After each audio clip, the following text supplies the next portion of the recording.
Assalamualaikum warahmatullahi wabarakatuh. Halo teman-teman, kembali lagi di channel YouTube saya. Di kesempatan kali ini saya akan membahas mengenai teori psikologi sastra pada cerpen yang berjudul Bertopeng Gincu karangan Muhammad Natsir. Sebelum itu, perlu diketahui bahwa psikologi sastra adalah kajian sastra yang memandang karya sebagai aktivitas kejiwaan. Pengarang akan menggunakan cipta, rasa, dan karya dalam berkarya. Psikologi sastra mengenal karya sastra sebagai pantulan kejiwaan. Pengarang akan menangkap gejala jiwa, kemudian diolah ke dalam teks dan dilengkapi dengan kejiwaannya. Konflik-konflik yang dialami oleh tokoh dan cara-cara penyelesaiannya dapat menjadi petunjuk adanya unsur psikologi dalam sebuah karya sastra. Konflik-konflik yang dialami tokoh dapat berupa konflik tokoh dengan dirinya sendiri, dengan lingkungan, maupun antar tokoh.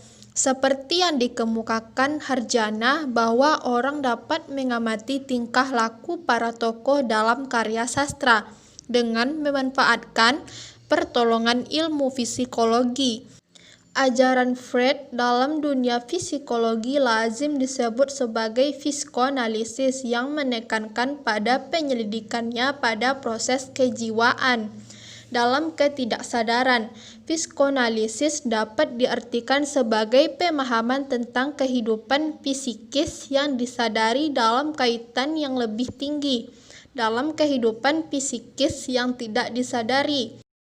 Teori psikoanalisis menurut Sigmund Freud terdiri dari 3 aspek, yaitu yang pertama ID, merupakan aspek biologis kepribadian yang berhubungan dengan prinsip kesenangan atau pemuasan dorongan seksual.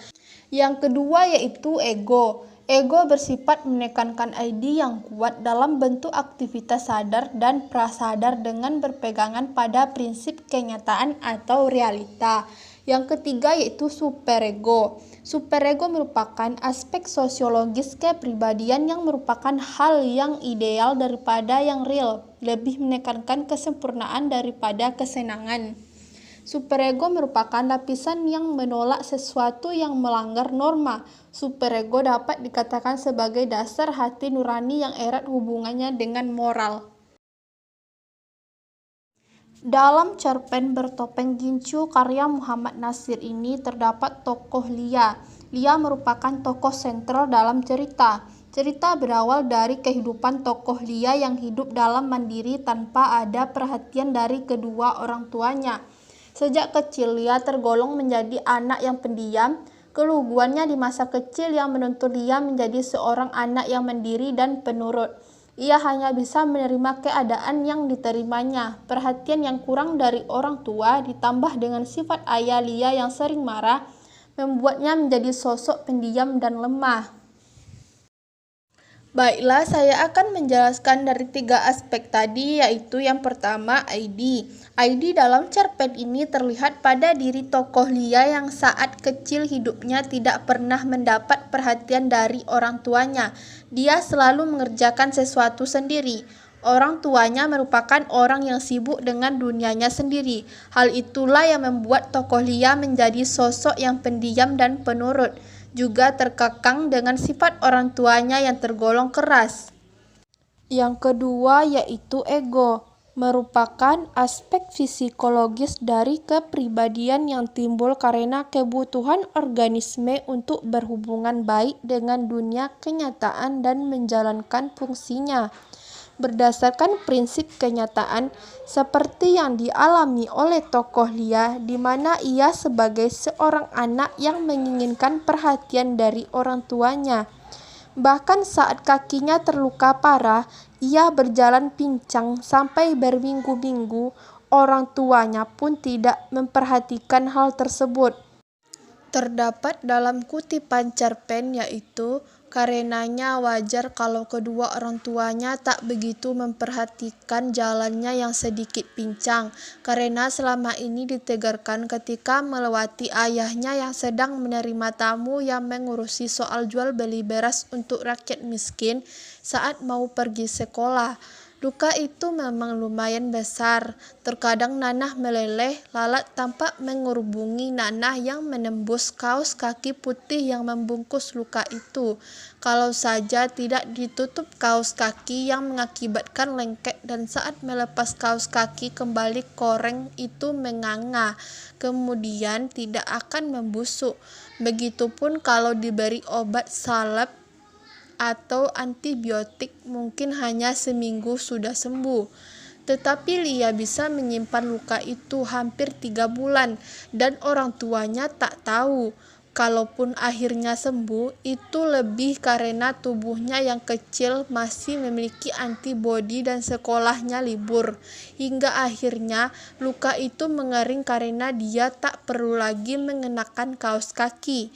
Alih-alih dia mengenakan celana panjang terus biar tidak dilihat orang tuanya. Melihat dia sering mengenakan celana panjang, ibunya tampak senang karena berpikir anaknya sudah besar. Tidak hanya itu, setelah hubungannya dengan Gandhi kandas, ia lalu menjalin hubungan dengan seorang pegawai negeri. Bahkan Lia sampai rela meninggalkan pekerjaannya demi melayani lelaki yang sudah beristri itu. Setelah kejadian itu terbongkar, watak kurang baik dari tokoh Lia justru semakin menjadi. Ia berkenalan dengan seorang germo yang siap menyalurkan dirinya kepada para lelaki hidung belang. Dengan mengenakan topengnya, Lia bisa bebas menghambur-hamburkan uang hasil kerjanya menjadi seorang kupu-kupu malam. Hal ini yang membuat Lia bertingkah seperti itu mungkin karena ia menginginkan kebebasan dalam hidupnya, di mana dulunya ia adalah seorang anak yang hidup dalam kekangan orang tuanya. Yang ketiga yaitu superego, merupakan sistem kepribadian yang berisikan nilai-nilai dan aturan-aturan yang bersifat evaluatif atau menyangkut baik buruk. Di dasar sebenarnya Lia menyadari bahwa perilakunya itu sangat tidak terpuji. Namun di saat kesendirian di tengah malam, Lia sering menangis dan berpikir ingin kembali ke pelukan orang tuanya dan kembali bersujud meminta ampun kepada Allah Subhanahu wa Ta'ala atas dosa-dosa yang telah dilakukannya. Terdapat kutipan di dalam cerpen yaitu, hanya seketika di kamar sendirian, Lia terkadang menangis. Dia masih berpikir untuk sujud ke kaki orang tuanya, lalu sujud di sejadah meminta ampun di hadapan Allah. Namun entah kapan, meskipun dia masih pandai mengaji dan fasih bacaan sholat, serta hafal jalan ke rumahnya, dari kutipan di atas jelas terlihat bahwa dalam hati tokoh utama yaitu Lia, sebenarnya ia sangat menyesali atas apa yang ia lakukan selama ini dan ia ingin kembali ke jalan yang benar. Sekian penjelasan saya mengenai analisis psikologi sastra pada cerpen Bertopeng Gincu karangan Muhammad Natsir. Sampai jumpa di lain waktu. Wassalamualaikum warahmatullahi wabarakatuh.